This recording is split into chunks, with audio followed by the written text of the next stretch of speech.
අයිබෝන් යාළුවනි, අද මම ඔයාලට ආවේ 12 වෝල්ටේජ් එකක් 5 වෝල්ටේජ් වලට කන්වර්ට් කරගන්න ආකාරය. අපි මේ වැඩේට භාවිතා කරන්නේ 78.5 කියන රෙගියුලේටර් IC එකයි. මේ රෙගියුලේටර් IC එකේ ඉන්පුට් එකට වෝල්ටේජ් 7ත් 24ක් අතර ලබා දිය හැකිය. මේ වන් පැත්තේ පළවෙනි පින් එක තමයි ඉන්පුට් වෝල්ටේජ් එක ලබා දෙන පින් එක. මැද පින් එක තමයි ග්‍රවුන්ඩ් එක ලබා දෙන පින් එක. තුන්වෙනි පින් එක තමයි අවුට්පුට් පින් එක. මම මේ IC එකේ වම් පැත්තේ පළවෙනි පින් එකට 12 වෝල්ටේජ් ලයින් එකේ ධන සම්බන්ධ කර ගන්නවා.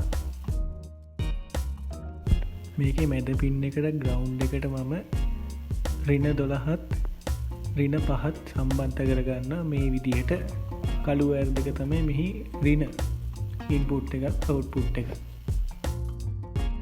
ඊට පස්සේ මෙහි අවුට්පුට් එකත් මම මේ විදිහට පාස් ගන්නවා.